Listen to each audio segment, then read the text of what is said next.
have one question. Do you know who you are? Well, the best thing I can do is tell you the truth, and the truth is, you're royalty. This is the year of return. The year we open up our books of roots and turn to page Sankofa. Yes, it's confirmed. Our ancestors were tossed and turned and even burned to the highest degree. But I declare and decree that this will no longer be adjourned, because change is happening. History simply tells us our bones carry strength to endure through harsh conditions. Yes, we were shaken and stirred with 2 bottles of pain and prejudice, but evidently the potential that was being produced was perseverance punch. Purely made with persistence to pursue positive postures on proper pavement. Yes, the enslavement only pushed us to perfection, which is found in the Prince of Peace. Again, this is the year of return. The year we go back home like high school homecoming festivals. And the best part about it is that we're all homecoming kings and queens. And listen, kings and queens, I want you to know before you grow old that every inch and corner of your soul is royalty. The pure, rich melanin dripping in gold displays true riches in our skin from our ancestors who paved the way. Ghana, the Gold Coast, and God alone is our boast. Doesn't matter the pain, the torture, the suffering, we are still royalty in God's eyes, and through love we thrive. Everyone from Cape Coast, Kumasi, Accra, Volta region, Ashanti, Fata tribes, and the northern region, we are royalty. From the States all the way across to the Asian race, we are royalty. A land of milk and honey with the richest soil and grain, and the creators of the famous Kente linen, we are royalty in this motherland. Yes, the motherland created by our Father, where his sun shines the brightest, and his sun gives us tougher skin.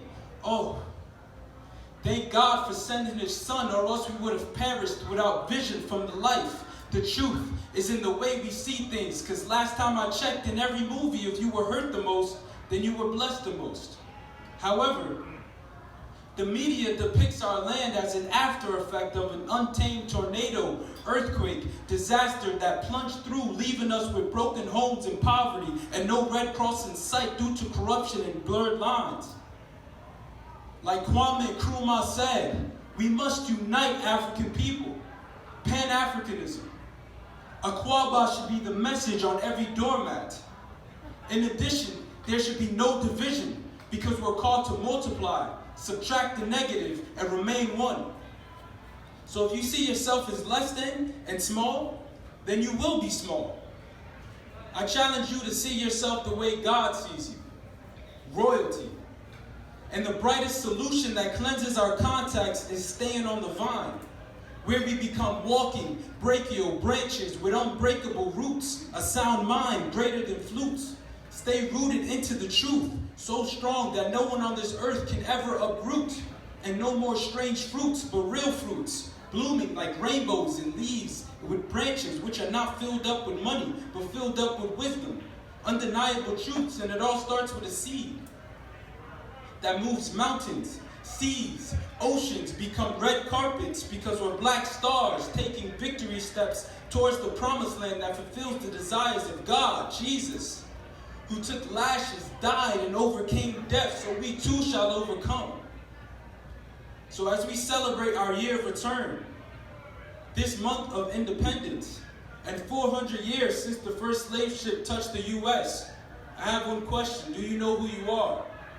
Well, the best thing I can do is tell you the truth. You're royalty.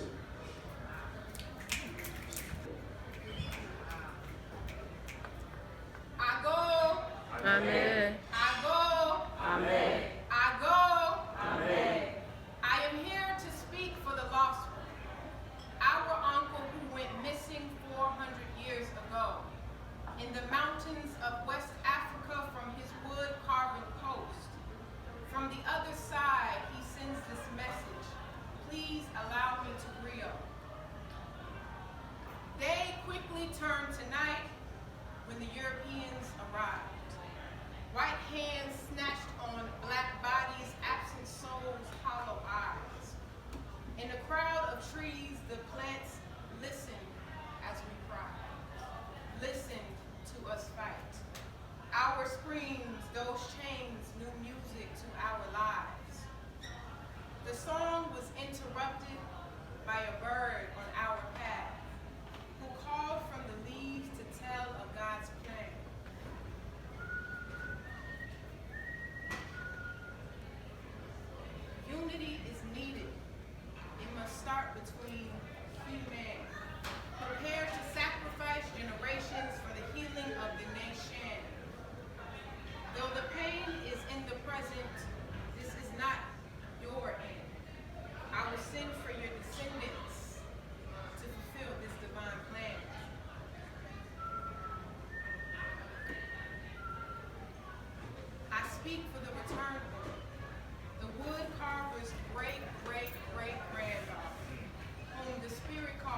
to stretch my branches and to shake off the dead leaves.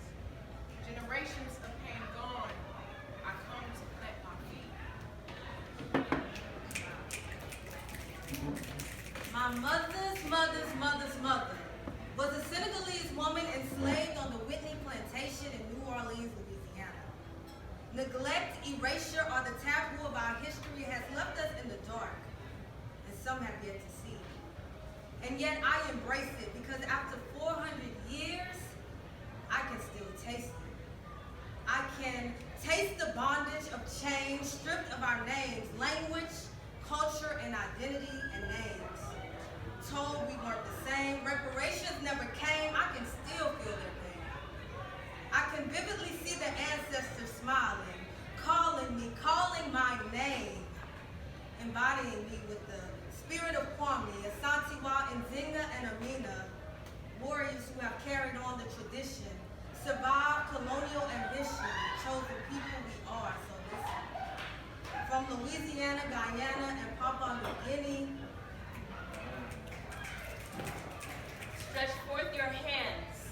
Open your arms, children. Spread your new wings over waters that speak life, over rivers that know your name. These bear the weight of tears showered from familiar faces, ancestral places. Deep in your eyes, your spirit carries the warm things, the incendiary things, the beckoning light that shadows despise far west of the coast we once were, where your ancestors called home. Children, beware of voices and strongholds that whisper into your ear that you will not make it back. Shake off the chains. Climb out